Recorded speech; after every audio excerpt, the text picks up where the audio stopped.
إن الحمد لله نحمده ونستعينه ونستغفره ونعوذ بالله من شرور أنفسنا ومن سيئات أعمالنا من يهده الله فلا مضل له ومن يضلل فلا هادي له وأشهد أن لا إله إلا الله وحده لا شريك له وأشهد أن محمدا عبده ورسوله أما بعد فإن خير الحديث كتاب الله وخير الهدي هدي محمد صلى الله عليه وعلى آله وسلم وشر الأمور محدثاتها وكل محدثة بدعة وكل بدعة ضلالة وكل ضلالة في النار. قال الله تبارك وتعالى يا أيها الذين آمنوا اتقوا الله ولتنظر نفس ما قدمت لغد واتقوا الله إن الله خبير بما تعملون ولا تكونوا كالذين نسوا الله فأنساهم أنفسهم أولئك هم الفاسقون لا يستوي أصحاب النار وأصحاب الجنة أصحاب الجنة هم الفائزون. جماعت کے امیر محترم صدر مجلس فضیلۃ الشیخ عبدالسلام سلفی حفظہ اللہ، جماعت کے موقر عالم دین اور داعی اسلام شیخ ظفر الحسن مدنی حفظہ اللہ، دیگر اہل علم اور ذمہ داران جمعیت، میرے محترم دینی بھائیوں اور نوجوان ساتھیوں، آج ہمارے لیے ایک بہت ہی خوشی کا مقام ہے کہ ہمارے درمیان جماعت کے موقر علماء کرام موجود ہیں. اس مجلس میں زیادہ وقت نہ لیتے ہوئے اختصار کے ساتھ کچھ باتیں آپ کے سامنے میں عرض کروں گا. جو آیتیں میں نے پڑھی ہیں، ان آیات میں انسان کی کامیابی اور ناکامی دونوں کو اللہ رب العالمین نے بیان کیا ہے، اور ان کے اسباب بھی جو بنیادی اسباب ہیں جہاں سے انسان کی بربادی شروع ہوتی ہے ان کو بیان کیا ہے. ایک انسان کی کامیابی شروع ہوتی ہے اللہ کے خوف سے اور اپنے اعمال کے احتساب سے، اور اس کی بربادی شروع ہوتی ہے اللہ کو بھولنے سے اور اللہ تعالیٰ کی قائم کردہ حدوں کو پھلانگنے سے. اللہ رب العالمین فرماتا ہے یا ایھا الذین آمنوا اتقوا اللہ، اے ایمان والو اللہ سے ڈرو، ولتنظر نفس ما قدمت لغد، تم میں سے ہر شخص یہ دیکھ لے کہ اس نے اپنے کل کے لیے کیا آگے بھیجا ہے. واتقوا اللہ، اور اللہ سے ڈرتے رہو، ان اللہ خبیر بما تعملون، اللہ کو خبر ہے جو کچھ اعمال تم کرتے ہو ان سب کی. ولا تکونوا کالذین نسوا اللہ فانساہم انفسہم، اور ان لوگوں کی طرح نہ ہو جانا جنہوں نے اللہ کو بھلا دیا تو اللہ تعالیٰ نے بھی اس کی سزا میں خود انہیں اپنے معاملے میں غفلت میں ڈال دیا، ان کو انہی کے معاملے میں بھلاوے میں مبتلا کر دیا. اولئک هم الفاسقون، اور یہی وہ لوگ ہیں جو فاسق ہیں، اللہ کی حدوں کو پھلانگنے والے. لا یستوی اصحاب النار و اصحاب الجنہ، برابر نہیں ہو سکتے جہنم والے اور جنت والے، جہنم میں جانے والے اور جنت میں داخل ہونے والے. اصحاب الجنت هم الفائزون، جنت میں جانے والے یا جنتی لوگ ہی ہیں جو کامیاب ہیں. اللہ رب العالمین نے ان آیات کو شروع کیا اہل ایمان کے لیے نصیحت میں سب سے پہلی چیز تقوی کے بیان سے، اور ان آیات کو ختم کیا اللہ تعالیٰ نے کامیابی پر. معلوم ہوا کہ انسان کی کامیابی کا مدار اس کے تقوی پر ہوتا ہے. زندگی میں سب سے پہلے اللہ کا خوف آتا ہے، اللہ رب العالمین کے دیکھنے کا احساس اور اللہ رب العالمین کے محاسبے کا احساس. دنیا میں اس بات کا احساس کہ اللہ تعالیٰ ہمارے اعمال کو دیکھ رہا ہے، نہ صرف ہمارے اعمال کو بلکہ ہمارے قلوب کو بھی وہ جانتا ہے کہ ان کے اندر کیا جذبات ہیں، کیا خیالات ہیں، کیا نیتیں ہیں، کیا احساسات ہیں. اور پھر ہمارے اعمال جو ان نیتوں کے اور قلب کے جذبات کے تحت انسان کی زندگی میں صادر ہوتے ہیں۔ اللہ تعالیٰ نے فرمایا اے ایمان والو اللہ سے ڈرتے رہو۔ معلوم ہوا کہ ایمان کے بعد بے فکری نہیں ہونی چاہیے، ایمان کے بعد اطمینان نہیں آنا چاہیے، ایمان کے بعد انسان غافل نہیں ہونا چاہیے، بلکہ اس کی زندگی میں ڈر اور احتیاط آنا چاہیے، بڑھنا چاہیے۔ یہ نہیں کہ ایک انسان اپنے ایمان پر، اپنی توحید پر مطمئن ہو کر بے فکر ہو جائے کہ اب تو میرے پاس ایمان ہے، اب میرے پاس توحید ہے، اب فکر کرنے کی بات نہیں ہے، اب تو جنت میرے لیے تیار ہے۔ بلکہ اللہ رب العالمین نے اہل ایمان سے خطاب کر کے کہا اللہ سے ڈرو۔ جو انسان اللہ کو نہیں پہچانتا وہ اللہ سے نہ ڈرے، اس پر کوئی تعجب نہیں، لیکن جو انسان اللہ رب العالمین کی ذات و صفات کا علم رکھتا ہو اس کے اندر اللہ کا خوف نہ آئے، یہ تعجب کی بات ہے۔ اللہ رب العالمین کی عظمت کا احساس، اللہ کی عظمت کا احساس انسان کے دل میں خوف پیدا کرتا ہے، اس اعتبار سے کہ اللہ تعالیٰ دیکھ رہا ہے، اس اعتبار سے کہ اللہ تعالیٰ سزا پر دنیا میں بھی قادر ہے کہ انسان کو دنیا میں بھی سزا دے سکتا ہے، اس اعتبار سے کہ قیامت کے دن اللہ رب العالمین کے سامنے اپنی زندگی کا حساب دینے کے لیے کھڑا ہونا ہے۔ یہ احساس اللہ کا خوف پیدا کرتا ہے، اور جب زندگی میں اللہ کا خوف آتا ہے صحیح معنوں میں اور اس کی زندگی کا، اس کی سوچ کا حصہ بن جاتا ہے تو پھر انسان کی زندگی میں سدھار آتا ہے۔ اسی لیے اللہ تعالیٰ نے اس کے بعد کہا وَلْتَنظُرْ نَفْسٌ مَّا قَدَّمَتْ لِغَدٍ۔ اللہ تعالیٰ کی صحیح معرفت کا نتیجہ یہ ہے کہ ایک انسان کی زندگی میں اپنے اعمال کا احتساب پیدا ہوتا ہے، یعنی انسان یہ دیکھنے لگتا ہے کہ میرا کوئی ایسا عمل تو نہیں جس سے اللہ ناراض ہو، میں کچھ ایسے راستے پر یا ایسے اعمال میں مبتلا تو نہیں ہو رہا جس سے قیامت کے دن اللہ کے آگے ذلت کا سامنا کرنا پڑے، اللہ کی سزا کا حقدار میں ہو جاؤں، جہنم کا حقدار ہو جاؤں۔ وہ اپنے ہر عمل کو دیکھنے لگتا ہے، اس کا دھیان اپنی زندگی پر زیادہ ہوتا ہے۔ کیوں؟ اس لیے کہ قیامت کے دن اس کو اپنا حساب دینا ہے۔ جب اللہ کا خوف زندگی میں آتا ہے تو زندگی میں سدھار آتا ہے۔ وَلْتَنظُرْ نَفْسٌ مَّا قَدَّمَتْ لِغَدٍ۔ ہر مسلمان کو دیکھنا چاہیے کہ روزمرہ کی زندگی میں جو جی رہا ہے وہ رسمی زندگی جی رہا ہے، روٹین میں جی رہا ہے، بے فکری کے ساتھ، غفلت کے ساتھ جی رہا ہے، بہاؤ میں لوگوں کے ساتھ چل رہا ہے، جیسا سماج چل رہا ہے ویسا ہی چل رہا ہے، یا پھر واقعی ویسا چل رہا ہے جیسا اللہ چاہتا ہے۔ وَلْتَنظُرْ نَفْسٌ مَّا قَدَّمَتْ لِغَدٍ۔ وہ اپنی زندگی میں آخرت کے لیے کیا بھیج رہا ہے، کیونکہ ہمارا ہر عمل لکھا جا رہا ہے، آخرت میں اس عمل کے مطابق ہمارا فیصلہ ہونے والا ہے۔ اچھے اعمال کرنے والا کامیاب ہوگا، برے اعمال کرنے والا ناکام ہوگا۔ اسی لیے اللہ نے فرمایا وَلْتَنظُرْ نَفْسٌ مَّا قَدَّمَتْ لِغَدٍ۔ جیسے ایک تاجر ہے، دکان میں بیٹھنے والا ہے، وہ ہر دن کا حساب رکھتا ہے کہ آج میں فائدے میں ہوں کہ نقصان میں، میرا خرچ زیادہ ہوا یا میری کمائی زیادہ ہوئی ہے۔ دنیا میں کوئی بھی آدمی ہو، چاہے چھوٹی تجارت ہو یا بڑی، وہ ہر دن کے حساب سے دیکھتا ہے کہ آج کا دن کامیابی والا تھا یا ناکامی والا۔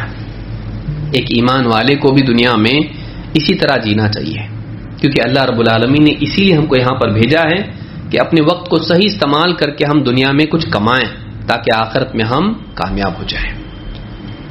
واتقوا اللہ، اللہ نے پھر سے اس کا اعادہ کیا اور کہا اللہ سے ڈرو۔ معلوم ہے کہ اللہ کا خوف بہت اہم ہے۔ کیوں؟ ان اللہ خبیر بما تعملون، اللہ کو خبر ہے تمہارے اعمال کی، جو کچھ تم کرتے ہو۔ یعنی یہ احساس دل میں ہونا کہ میں جو کچھ بھی کر رہا ہوں، چاہے لوگ دیکھیں یا نہ دیکھیں، کسی کو خبر ہو یا نہ ہو، میرے مالک کو خبر ہے جو میرا حساب لینے والا ہے، میرا محاسبہ کرنے والا ہے۔ پھر چاہے لوگوں سے وہ چھپا ہوا ہو، لوگ اس کو نہ دیکھ رہے ہوں، قانون کی زد سے وہ بچا ہوا ہو، لوگوں کی سماج کی نگاہوں سے وہ چھپا ہوا ہو، لیکن وہ اللہ تعالیٰ سے چھپ نہیں سکتا ہے، اللہ تعالیٰ کے قانون سے بچ نہیں سکتا ہے، اس کے محاسبے سے فرار اختیار نہیں کر سکتا ہے۔ یہ احساس اگر زندگی میں آ جائے تو چاہے قانون کمزور ہو، انسان کی زندگی بہتر بنتی ہے، سماج بہتر بنتا ہے۔ لیکن برائی کہاں سے شروع ہوتی ہے؟ وَلَا تَكُونُوا كَالَّذِينَ نَسُوا اللَّهَ فَأَنسَاهُمْ أَنفُسَهُمْ أُولَئِكَ هُمُ الْفَاسِقُونَ۔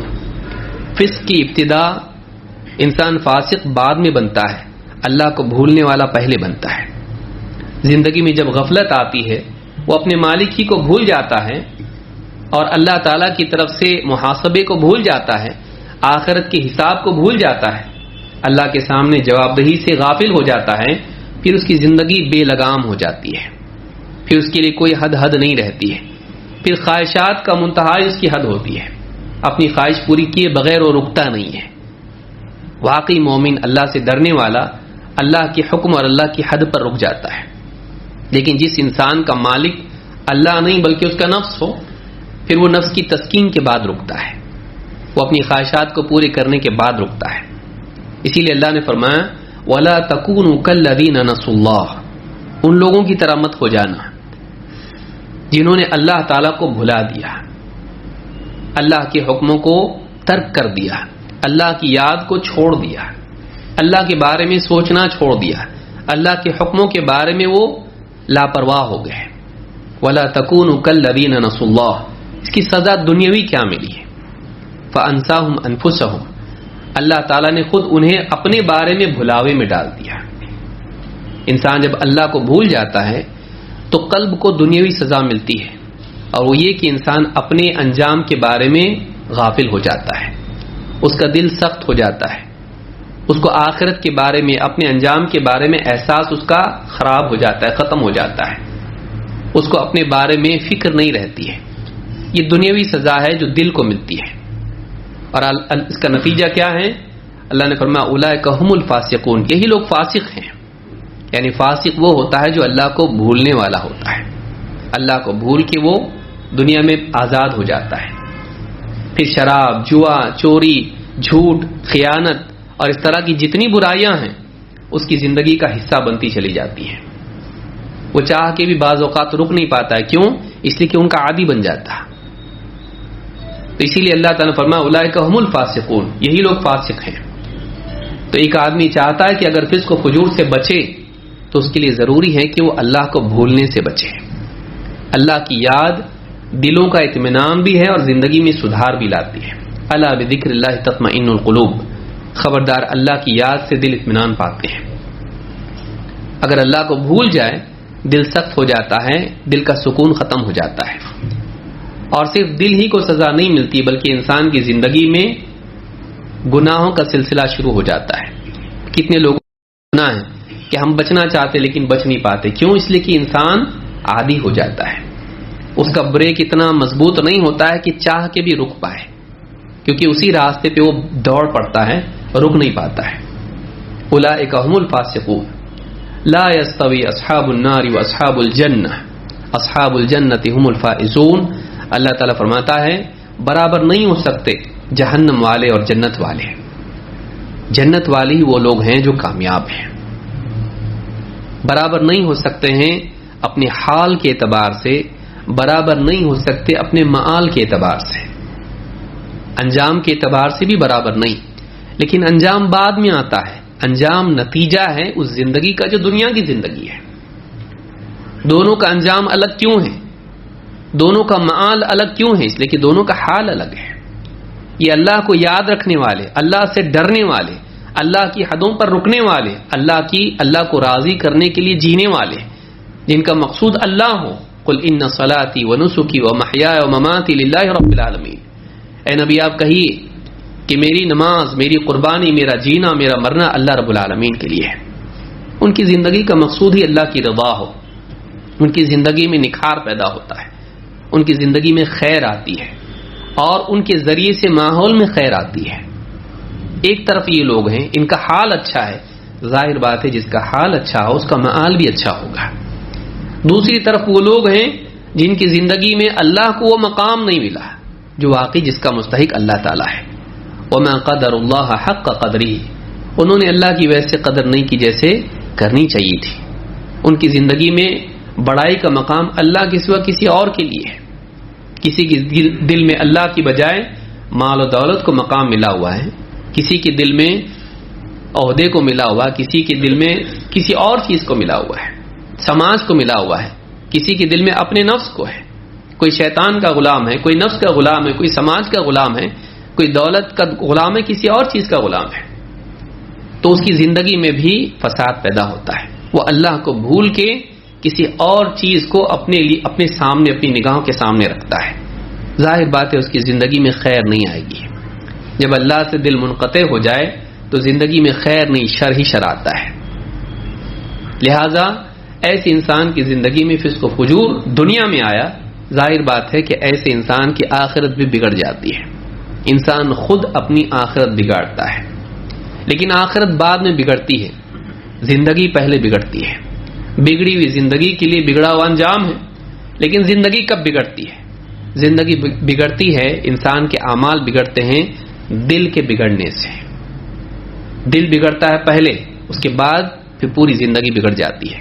اللہ کے نبی صلی اللہ علیہ وسلم فرماتے ہیں الا ان فی الجسد مضغہ اذا صلحت صلح الجسد كله واذا فسدت فسد الجسد كله الا وهي القلب۔ خبردار، آدمی کے جسم میں گوشت کا ایک ٹکڑا ہے، اگر وہ صحیح ہو جائے زندگی انسان کا جسم صحیح ہو جاتا ہے، اور اگر وہ بگڑ جائے تو جسم بگڑ جاتا ہے۔ اور یاد رکھو انسان کا دل ہے، دل پہلے بگڑتا ہے، زندگی بعد میں ہے۔ لہذا دل کی حفاظت جو انسان کرے اس کی زندگی کی حفاظت ہو سکتی ہے، اس کے اعمال کی حفاظت ہو سکتی ہے۔ دل کا سدھار اگر آئے، انسان کے اعمال کا سدھار اس کا نتیجہ ہے، اور اعمال اور دل کا سدھار انسان کی آخرت کا سدھار لاتا ہے، آخرت میں کامیابی لاتا ہے۔ اسی لیے اللہ تعالیٰ قرآن کریم میں فرماتا ہے یوم لا ينفع مال ولا بنون الا من اتى الله بقلب سلیم۔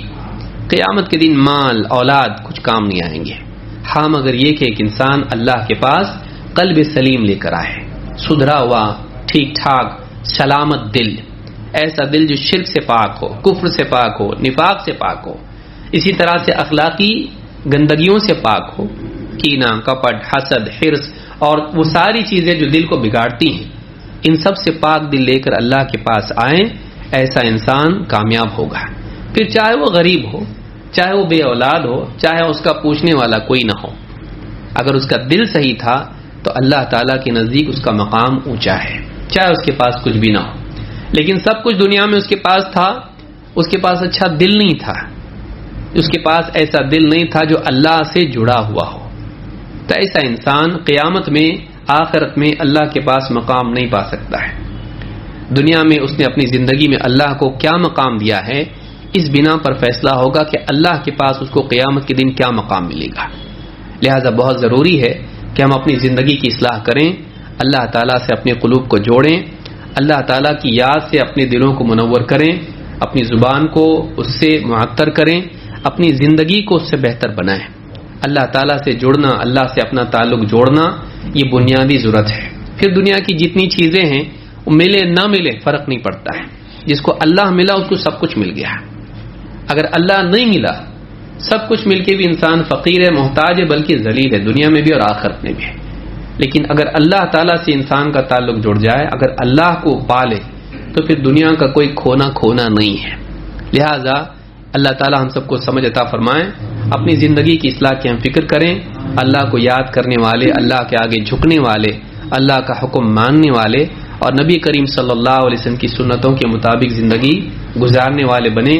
اسی میں ہماری کامیابی، اسی میں ہماری بھلائی ہے۔ اللہ تعالیٰ ہم سب کو عمل کی توفیق عطا فرمائے۔